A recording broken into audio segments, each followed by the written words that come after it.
ಸಾಲಗಾರರ ಕಾಟಕ್ಕೆ ದಂಪತಿ ಸಾವಿಗೆ ಶರಣಾಗಿರುವಂತಹ ಘಟನೆ ನಡೆದಿದೆ. ಬಾಡಿಗೆ ಮನೆಯಲ್ಲಿ ನರಳಿ ಪ್ರಾಣ ಬಿಟ್ಟಿದ್ದಾರೆ ಗಂಡ ಹೆಂಡತಿ.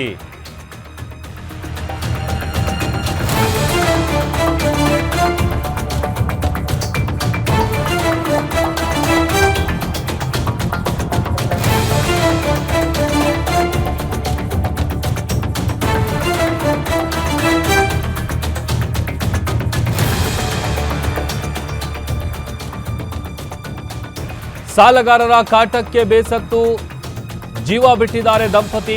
ನರಳಿ ಪ್ರಾಣ ಬಿಟ್ಟಿದ್ದಾರೆ ಗಂಡ ಹೆಂಡತಿ. ಪೋಲಂಪಲ್ಲಿ ಗ್ರಾಮದ ಬಾಡಿಗೆ ಮನೆಯಲ್ಲಿ ಶವಗಳು ಪತ್ತೆಯಾಗಿದೆ.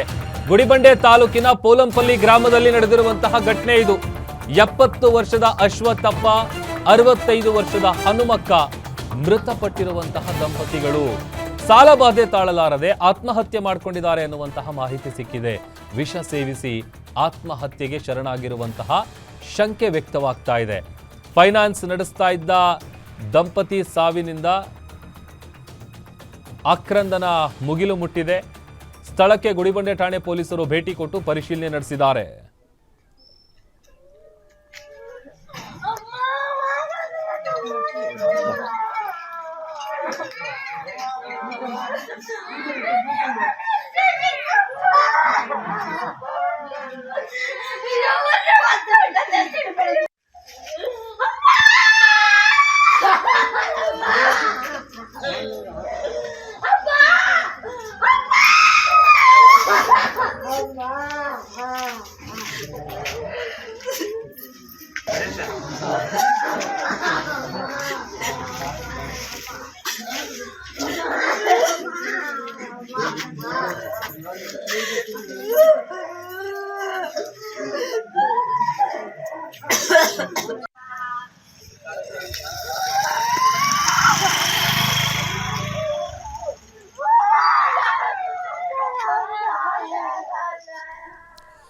ವೃದ್ಧ ದಂಪತಿ ವಿಷ ಸೇವಿಸಿ ಆತ್ಮಹತ್ಯೆ ಮಾಡಿಕೊಂಡಿರುವಂತಹ ದಾರುಣ ಘಟನೆ ಚಿಕ್ಕಬಳ್ಳಾಪುರ ಜಿಲ್ಲೆಯ ಗುಡಿಬಂಡೆ ತಾಲೂಕಿನ ಪೋಲಂಪಲ್ಲಿ ಗ್ರಾಮದಲ್ಲಿ ನಡೆದಿರುವಂಥದ್ದು. 70 ವರ್ಷದ ಜಂಗಾಲಹಳ್ಳಿ ಗ್ರಾಮದವರಾದ ಅಶ್ವತ್ಥಪ್ಪ ಮತ್ತು ಅವರ ಹೆಂಡತಿ 65 ವರ್ಷದ ಹನುಮಕ್ಕ ಆತ್ಮಹತ್ಯೆ ಮಾಡಿಕೊಂಡಿರುವಂತಹ ದಂಪತಿ ಅಂತ ಗೊತ್ತಾಗಿದೆ. ಸಾಲಬಾಧೆಯಿಂದ ಬೇಸತ್ತು ದಂಪತಿ ಆತ್ಮಹತ್ಯೆ ಮಾಡಿಕೊಂಡಿದ್ದಾರೆ ಅನ್ನುವಂಥ ಶಂಕೆ ವ್ಯಕ್ತವಾಗ್ತಾ ಇದೆ. ಈ ಬಗ್ಗೆ ಗುಡಿಬಂಡೆ ಪೊಲೀಸರು ಸ್ಥಳಕ್ಕೆ ಭೇಟಿ ಕೊಟ್ಟು ಪರಿಶೀಲನೆ ನಡೆಸಿದ್ದಾರೆ.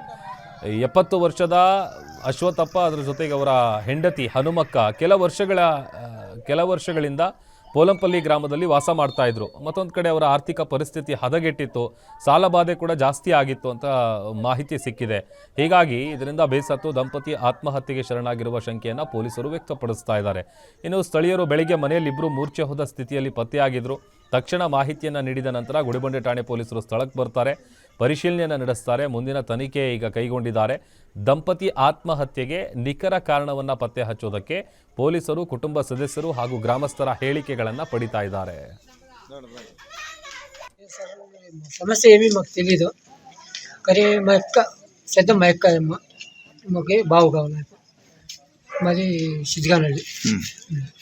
నేను సార్ ఫోన్ చేయండి వేరే వాళ్ళు, కానీ ఏమో చూస్తామని వచ్చేప్పటికి కిటికీలా ఓపెన్ చేయండి ఇద్దరు చూస్తే కిటికీలా వాటికి కనపడతా ఉండే. అంటే వాటికి ఏంది అని సార్ మాకు తెలీదు, తప్పులు తెలియదు. వాళ్ళప్పుడు కూలి చేసేవాళ్ళు కదా, తప్పులు చేసిండ్రా లేదా అనేది మాకు తెలియదు. రాష్ట్రీయులు అంతా అనుమానం ఉండే వాళ్ళది. మేము సొండూరుకి ఇచ్చింది, సొండూరుకి ఇచ్చింది. అతను ఆస్తి ఇచ్చి పెట్టి వచ్చి జంగాలపల్లి ఉంటాయి, జంగాలపల్లి ఇంకా వచ్చి వాపస్ వచ్చి ఇదా కూలి చేసుకొని ఇదా ఉంటారు. అనుమానం ఉంది వాళ్ళప్పదే. ಈ ಬಗ್ಗೆ ಮತ್ತಷ್ಟು ಡೀಟೇಲ್ಸ್ ಅನ್ನ ಕೊಡ್ತಾರೆ ನಮ್ಮ ಪ್ರತಿನಿಧಿ ರಾಜಪ್ಪ. ದೂರವಾಣಿ ಸಂಪರ್ಕದಲ್ಲಿ ಜಾಯ್ನ್ ಆಗಿದ್ದಾರೆ. ರಾಜಪ್ಪ, ಸಾಲಬಾಧೆಯಿಂದಾಗಿ ಇಬ್ರು ಕೂಡ ವಿಷ ಸೇವಿಸಿ ಆತ್ಮಹತ್ಯೆಗೆ ಶರಣಾಗಿದ್ದಾರೆ ಅಂತ ಹೇಳಿ ಗೊತ್ತಾಗ್ತಾ ಇದೆ. ಬಟ್ ಎಕ್ಸಾಕ್ಟ್ ಕಾರಣ ಏನು ಅಂತ ಗೊತ್ತಾಗಿದೆಯಾ, ಹೇಗೆ? ಪ್ರಭು, ಖಂಡಿತ ಏನು ಜಂಗಾಲಹಳ್ಳಿ ಗ್ರಾಮದ ನಿವಾಸಿಗಳಾಗಿರ್ತಕ್ಕಂಥ ಅಶ್ವತ್ಥಪ್ಪ ಮತ್ತು ಹನುಮಕ್ಕ ಎಂಬತಕ್ಕಂಥ ಇಳಿವಯಸ್ಸಿನ ದಂಪತಿಗಳು ಅನುಮಾನಾಸ್ಪದವಾಗಿ ಪೋಲಂಪಲ್ಲಿ ಗ್ರಾಮದ ಒಂದು ಬಾಡಿಗೆ ಮನೆಯಲ್ಲಿ ಶವಗಳಾಗಿ ಪತ್ತೆಯಾಗಿರ್ತಕ್ಕಂಥದ್ದು ಎಲ್ಲ ಒಂದ್ ಕಡೆ ಅನುಮಾನವನ್ನ ಮೂಡಿಸಿತ್ತು. ಇನ್ನು ಈ ಸಾವಿಗೆ ಕಾರಣ ಏನು ಅಂತಕ್ಕಂಥ ಹುಡುಕ್ತಾ ಹೋಗೋದಾದ್ರೆ ಏನು ಒಂದ್ ಕಡೆ ಸಾಲಗಾರರ ಕಾಟ ಇತ್ತಂತೆ, ಮತ್ತೊಂದ್ ಕಡೆ ಅವರಿಬ್ಬರಿಗೂ ಸಹ ಆರೋಗ್ಯದಲ್ಲಿ ಏರುಪೇರಾಗಿತ್ತಂತೆ. ಅದು ಸುಧಾರಣೆಗೆ ಬಾರದ ಕಾರಣ ಆತ್ಮಹತ್ಯೆ ನಿರ್ಧಾರ ಮಾಡಿರ್ಬೋದು ಅಂತಕ್ಕಂಥ ಒಂದು ಶಂಕೆಯೂ ಸಹ ವ್ಯಕ್ತವಾಗ್ತಾ ಇದೆ. ಆತನಿಗೆ ಏನು ಶುಗರ್ ಆಗಿರ್ಬೋದು, ಆಕೆಗೂ ಸಹ ಶುಗರ್ ಮಿತಿ ಮೀರಿತ್ತು. ಹಾಗಾಗಿ ಆರೋಗ್ಯದಲ್ಲೂ ಸಹ ಏರುಪೇರಾಗಿತ್ತು. ಯಾಕಂದ್ರೆ ಅವರು ಏನು ಪೋಲಂಪಲ್ಲಿ ಗ್ರಾಮದಲ್ಲಿ ಚೀಟಿ ವ್ಯವಹಾರ ನಡೆಸ್ತಾ ಇದ್ರು, ಜೊತೆಗೆ ಫೈನಾನ್ಸ್ ಸಹ ನಡೆಸ್ತಾ ಇದ್ರು. ಅದರಲ್ಲಿ ಕೂಡ ಸಿಕ್ಕಾಪಟ್ಟೆ ಲಾಸ್ ಆಗಿ ಅವರಿಬ್ಬರು ಸಹ ಜಿಗುಪ್ಸೆ ಹೊಂದಿದ್ರು. ಆದ ಕಾರಣ ಈ ರೀತಿಯಾಗಿ ಅವರ ವಿರುದ್ಧ ಅವರ ಆರೋಗ್ಯದಲ್ಲೂ ಸಹ ಏರುಪೇರಾಗಿತ್ತು. ಆದ್ರೆ ರಾತ್ರೋರಾತ್ರಿ ಈ ರೀತಿಯಾಗಿರ್ತಕ್ಕಂಥ ನಿರ್ಧಾರ ತೆಗೆದುಕೊಂಡಿರ್ತಕ್ಕಂಥ ದಂಪತಿಗಳು ಇಬ್ರು ಸಹ ಆತ್ಮಹತ್ಯೆ ನಿರ್ಧಾರ ಮಾಡಿ ಪಕ್ಕದಲ್ಲೇ ವಿಷದ ಬಾಟಲಿ ಮತ್ತು ಇತರೆ ವಿಷದ ವಸ್ತುಗಳು ಕಂಡು ಬಂದಿರತಕ್ಕಂಥ ಹಿನ್ನೆಲೆ ಕೂಡ ಅವರಿಬ್ಬರು ವಿಷ ಸೇವನೆ ಮಾಡಿ ಆತ್ಮಹತ್ಯೆ ಮಾಡಿಕೊಂಡಿದ್ದಾರೆ ಅಂತಕ್ಕಂಥದ್ದು ಕೂಡ ಖಚಿತವಾಗಿರ್ತಕ್ಕಂಥದ್ದು. ಇನ್ನು ಸ್ಥಳಕ್ಕೆ ಗುಡಿಬಂಡೆ ಗ್ರಾಮಾಂತರ ಪೊಲೀಸ್ ಠಾಣೆ ಭೇಟಿ ಕೊಟ್ಟು ಈಗಾಗಲೇ ಪರಿಶೀಲನೆ ಮಾಡಿದ್ದಾರೆ. ಇನ್ನು ಈ ಸಾವಿಗೆ ನಿಖರವಾಗಿ ಕಾರಣ ಏನಂದ್ರೆ ಇವರಿಗೆ ಸಾಲಬಾಧೆ ಜೊತೆಗೆ ಆರೋಗ್ಯದಲ್ಲಿ ಏರುಪೇರಾಗಿದ್ದೇ ಕಾರಣ ಅಂತಕ್ಕಂಥದ್ದು ಈಗ ಹೊರಗಡೆ ಗೊತ್ತಾಗಿರ್ತಕ್ಕಂಥದ್ದು. ಪ್ರಭು, ರಜಪ್ಪ, ಈ ಜೊತೆಗೆ ಅವ್ರ ಮನೆಯಲ್ಲಿ ಕೇವಲ ಇವರಿಬ್ಬರೇ ಇದ್ದಿದ್ದ ಅಥವಾ ಅವ್ರ ಜೊತೆಗೆ ಬೇರೆ ಇನ್ಯಾರಾದ್ರೂ ಇದ್ರಾ? ಏನ್ ಹೇಳ್ತಾರೆ ಅವರು? ಪ್ರಭು, ಇವರಿಗೆ ಇಬ್ರು ಸಹ ದಂಪತಿಗಳು, ಇಬ್ರಿಗೂ ಸಹ ಇಬ್ರು ಹೆಣ್ಮಕ್ಳಿದ್ರು. ಇಬ್ರು ಹೆಣ್ಮಕ್ಳು ಸಹ ಇವರು ಬೆಂಗಳೂರಿಗೆ ಕೊಟ್ಟು ವಿವಾಹ ಮಾಡ್ಕೊಟ್ಟಿದ್ರು. ಅವರು ಸಹ ಆಗಾಗ ಬಂದು ಹೋಗ್ತಾ ಇದ್ರು. ಬಂದು ಹೋಗಿ ಯೋಗಕ್ಷೇಮ ವಿಚಾರಣೆ ಮಾಡ್ಕೊಂಡು ಆರೋಗ್ಯದಲ್ಲಿ ಏರ್ಪಡಿರ್ತಕ್ಕಂಥ ತಂದೆ ತಾಯಿಗೆ ಮಾತ್ರೆ ಮತ್ತು ಚಿಕಿತ್ಸೆನ ಕೊಡಿಸಿ ಹೋಗ್ತಾ ಇದ್ರು. ಆದ್ರೆ ಇವರು ಇಳಿ ವಯಸ್ಸಿನಲ್ಲೂ ಸಹ ಈ ತರ ಫೈನಾನ್ಸ್ ವ್ಯವಹಾರ ಆಗಿರ್ಬೋದು, ಮತ್ತೆ ಆರ್ಥಿಕವಾಗಿ ನಷ್ಟ ಆಗಿರ್ಬೋದು, ಇವುಗಳನ್ನ ಕಂಡು ಈಗ ಅಷ್ಟು ಸಾಲಗಾರರು ಬಂದು ಹಣವನ್ನ ಕೇಳಿದಾಗ ಒಂದಷ್ಟು ಅವಮಾನ ಸಹ ಆಗಿರ್ತದೆ. ಹಾಗಾಗಿ ಆರೋಗ್ಯದಲ್ಲೂ ಸಹ ಈ ತರ ಏರ್ಪೇರಾಗಿದ್ರಿಂದ ನಾವು ಇನ್ನ ಬದುಕೋದೇ ವೇಸ್ಟ್ ಅಂತೇಳಿ ಅವರು ಈಗ ಸಾವಿನ ನಿರ್ಧಾರ ಮಾಡಿರ್ತಕ್ಕಂಥದ್ದು. ಪ್ರಭು, ಓಕೆ, ಥ್ಯಾಂಕ್ ಯು ರಾಜಪ್ಪ ನಿಮ್ಮೆಲ್ಲ ಡೀಟೇಲ್ಸ್ಗಾಗಿ.